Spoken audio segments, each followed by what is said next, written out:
And the first thing I want to do, brothers, is I want to begin with a story, right? Because everybody likes stories, yeah?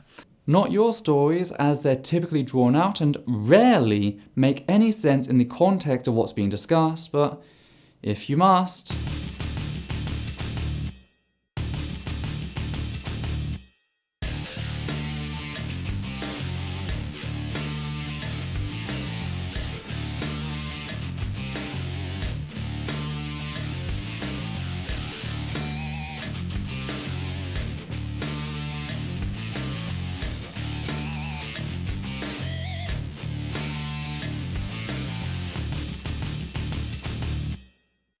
And I want to set the scene with this story. And this story is about a man named Abdul. So Abdul gets promoted and as part of that gets a new house where he finds himself being chased repeatedly by a dog that manages to get loose each time he goes out. Abdul is effectively trapped in his house where he becomes depressed before he goes fuck it and faces the dog. The dog bites him and Abdul wonders why there's no pain. There, I just saved my viewers 4.5 minutes of you stretching out a really shallow story that I could cover in less than 30 seconds.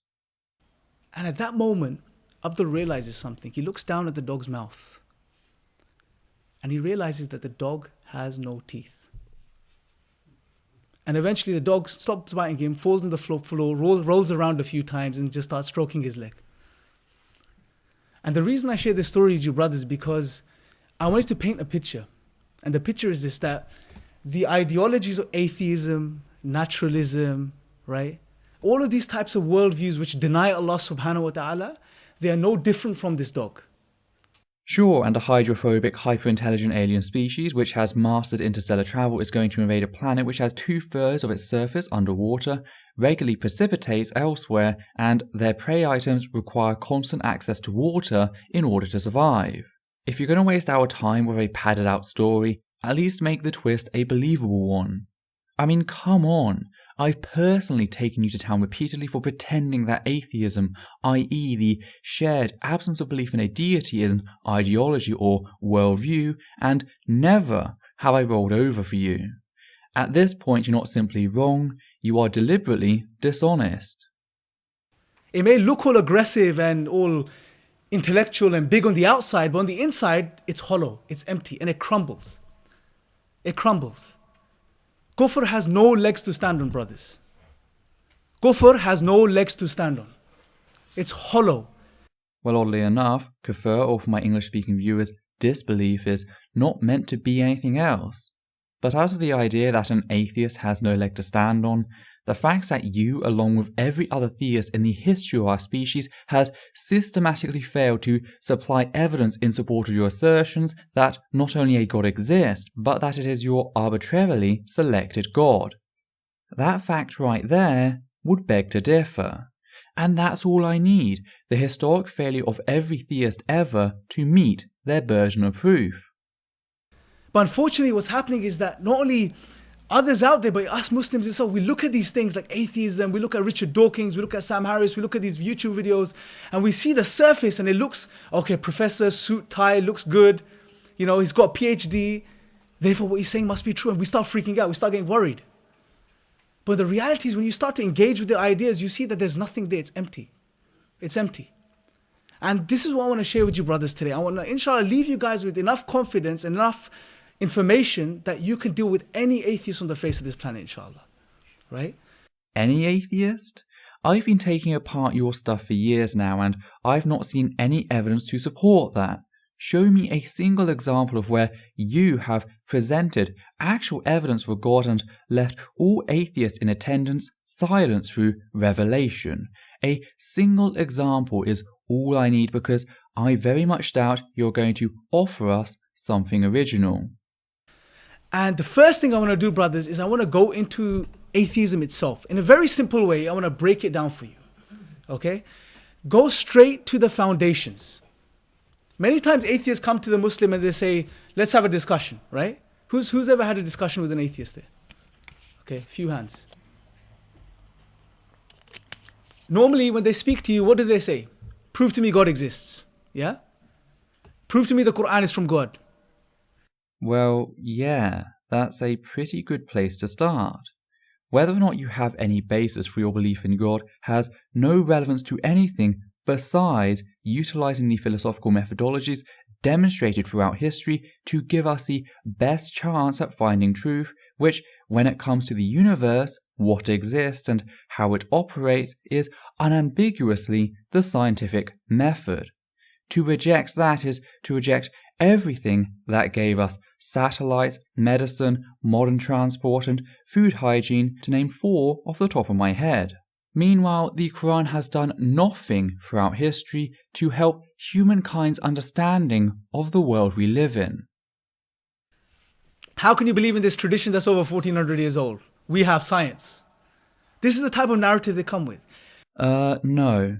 The question is, this religion shows clear signs that it was created by human beings 1,400 years ago, in how so many of its claims are reflections of the scientifically illiterate views at the time, such as geocentrism, that not only has the sun circling the earth, but setting in a muddy spring in chapter 18, verse 86. So how can you claim this to be divinely inspired by an all-knowing deity? By the way, that little gobbet there was just thrown out in the middle of one of the Qur'an stories. There is nothing about it which suggests in the slightest way that this was a metaphor or something similar. The Qur'an plainly states that night occurs by the sun, which is a nuclear inferno with a volume equivocal to 1.3 million Earths, somehow set in a muddy spring on said Earth. What they don't want to do is engage on the foundational level. Question their foundations. Look, this is what happens. What do atheists believe? They deny God, deny Allah subhanahu wa ta'ala, right? Atheists or naturalists. Naturalists are more strict, just to give you a bit of a definition. Naturalists believe that nothing exists beyond the physical world. It's all physical. Physical causes result in physical effects. An atheist is very similar, but sometimes an atheist may say maybe there's something else. But they won't believe in God. They won't believe in Allah. So we'll use them interchangeably for today's discussion, right? Excuse me, isn't your talk titled, quote, The Mirage of Atheism, end quote? Isn't it the core point you've already led with? So to change the word around and pretend like it means anything beyond an absence of theistic belief is very problematic. Go ask the atheists, well, okay, if God doesn't exist, what do you believe? And this is their belief. And I want you to really think about this for a second. If you go back to the beginning of everything that exists, what's there? There is no creator according to them. There is no God. Okay? Then what is there? Blind, random, non-rational, physical processes. And yet non-spiritual atheists such as Richard Dawkins have discussed an entirely predictable and mechanically necessary universe. I even went through my archives to find a video in which you and Sabor noted this. Well, the other interesting thing is that in this book, Dawkins basically agrees that there has to be a first cause, right? So he doesn't have an issue with the first cause. He says the first cause can't be a skyhook, right? It can't be something complex. It needs to be more like a crane, something simple which can explain things. So basically, like evolution is an explanation in biology. In physics, we also need a comparative explanation. Of course, Dawkins is discussing the naturalistic processes, which, though may appear random on an individualistic or even a small scale, over time can escalate to result in self-organization. In effect, the only real difference between what we would term chaos and randomness, terms which in the way you are utilizing are based entirely in our subjective awareness or lack thereof, versus order, is time and repetition. Given both of these things, patterns can emerge, and these patterns can become self-sustaining for long enough that what we may perceive as complex chains, all interwoven, all impacting one another like a chainmail vest, begin to emerge. You see, not only does the flapping of a butterfly's wings on one side of the planet influence weather patterns on the other, but the very same weather patterns influence when butterflies take flight. It's hard for our monkey brains to grasp, but Being hard is not an indicator of whether something is true or not, and your unwillingness to acknowledge this, to instead throw out highly problematic buzzwords, is not evidence for God. It is simply evidence for your own inability. Does everyone understand? Not even Darwin. There's nothing. It is blind, random, dead physical atoms. No intelligence, no mind, nothing. Just random physical atoms which have been colliding into each other for millions and millions and millions of years and somehow resulted in everything we see around us today. I want you to just think about that for a second. Subhanallah. How do you go from blind, random, dead physical stuff to ordered universe, to an ordered human mind, to order that we perceive in the universe, to the fine-tuning that exists within the universe which allows for life to exist on this planet? How do you go from that? How do you go from disorder to order? Non-rationality to rationality? How? Ask them. Well, first of all, let's take a look at what you mean by an ordered universe. Our planet is the only planet we know of which harbours any life, let alone any intelligent life, out of the 100 billion planets in our galaxy, one galaxy out of a further 200 billion galaxies at which exist at the very least. There is just enough self-sustaining equilibrium on our planet that for the past 3.5 billion years, life has managed to evolve on this planet. This only began after the first 1 billion years of the Earth's existence as conditions changed and equilibrium began to appear, 10.3 billion years after the universe as we currently measure it came into existence. It then took life another 600 million years to go multicellular, and well, you know how the rest goes. And whilst I am justified in predicting that other life exists out in the universe, the fact remains that for the vast majority of space and for the vast majority of history, our universe is a dead zone, lacking in these qualities. And yet these qualities are fragile, as our current situation with climate change and the ecological collapse it's bringing about is showing us in a very real manner. Yet that's without considering sudden catastrophic events such as a meteorite impact or solar disturbances that could very easily wipe out all life on our fragile blue planet. Yet within these areas you claim are meant to harbour life, the Earth itself, what do we observe? Disease, famine, toxins, venoms, predation, avalanches, tsunamis, volcanoes, droughts, floods, the list is seemingly never-ending.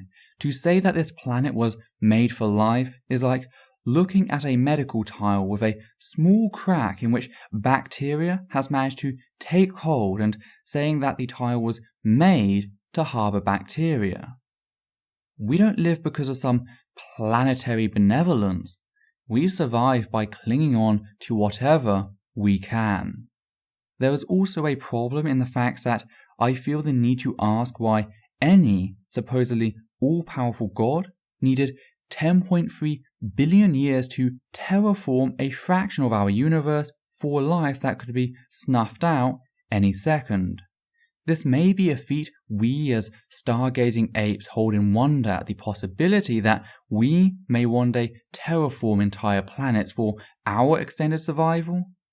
But that is a product of our mortal limitations, which should not be present in the God Islam forwards. Finally, we turn to our bodies. Consider both the mind you mentioned and our genes. Whilst these operate sufficiently for our survival, they nonetheless malfunction on a regular basis. Psychopathology exists. Mutations exist. Now, this malfunction can either be a positive, negative, or even a neutral. But there is an element of randomness to all of this. To pretend that it's order all the way down is to deny reality, and this slows down adaptation, which puts species at risk of extinction.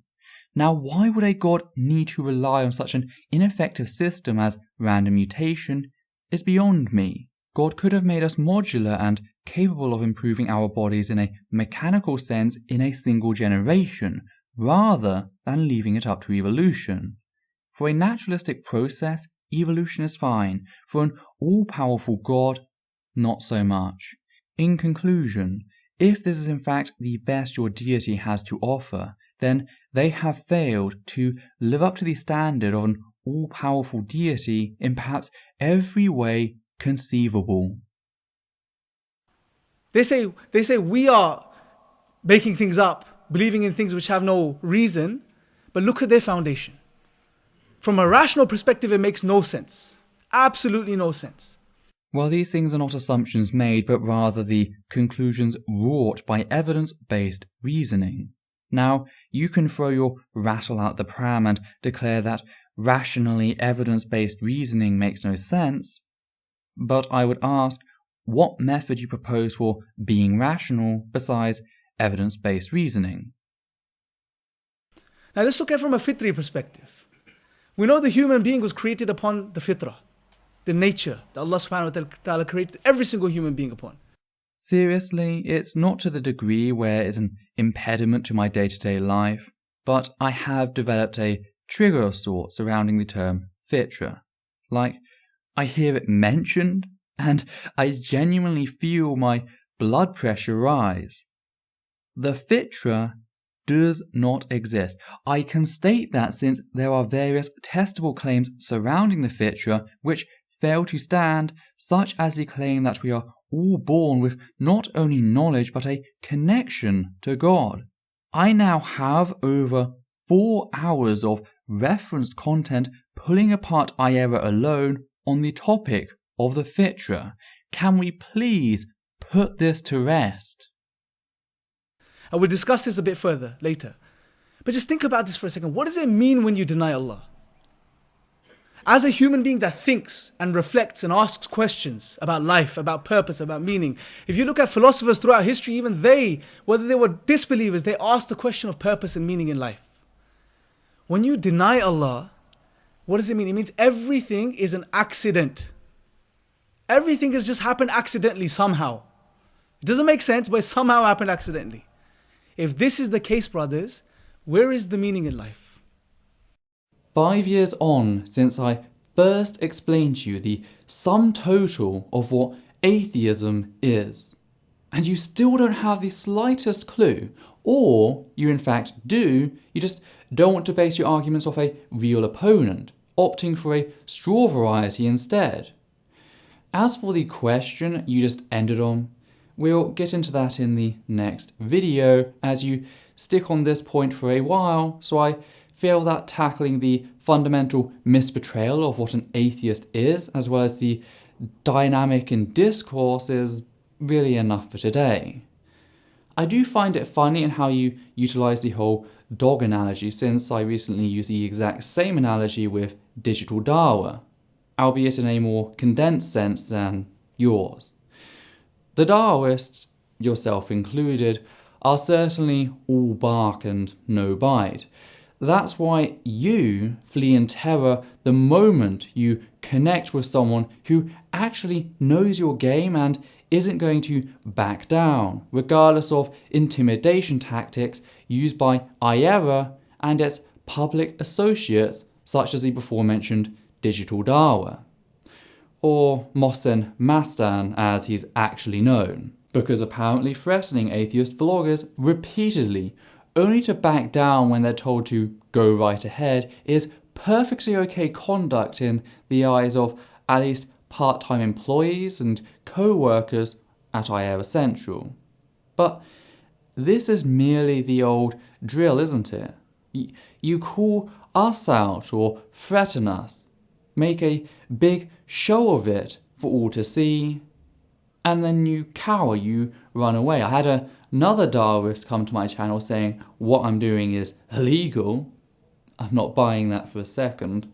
And then even though they came to my page and started pissing in my backyard, they said, well, I'm above it, I'm not doing anything, I'm just going away. I didn't go to their page, they came to mine. And this is something I'm noticing repeatedly. They come over, they piss in your backyard, then they say, well, I'm being the bigger person. No, you're really not. You have to hide in your little holes, rewriting reality to suit your dissonance and praying to Allah that people continue to buy into your assertions as more than simply that. I'm certainly interested to see what else you have to offer in your lecture, to see if you have been listening in some small way, learning over the past 5 years. I doubt it, but it can't hurt to be sure. Well, hello there. I just wanted to say a few things here at the end of the video before you go. First of all, I'd like to say thank you to everyone who's ever donated to the channel via Patreon, giving a special thanks to the following people: Hannah Banghart, Trevor Mathewson, Andrew Spreitzer, Matthew Kovac, John Sconrock, Alexander Williams, and of course Daniel Martinez. Your support has ensured this channel its ability to grow over the years. I'd also like to ask that you comment down below and like the video, as well as subscribe and follow Essence of Thought on Facebook. Please also consider following Atheist Alliance International on Facebook, an organisation dedicated to helping atheists around the globe. Last of all, I'd like to request that you treat the person I responded to in this video with a reasonable degree of respect. Whilst we understand that there are justifiable limits to said respect when tackling certain heavy topics, and anger can be a very genuine emotion in fighting injustice, any comments utilising language which insults others on the basis of perceived gender, sexuality, ethnicity or ability, both mental and physical, will be removed and the commenter may be blocked on the moderator's discretion. Let's keep this space one which upholds the humanist values. Thank you for watching.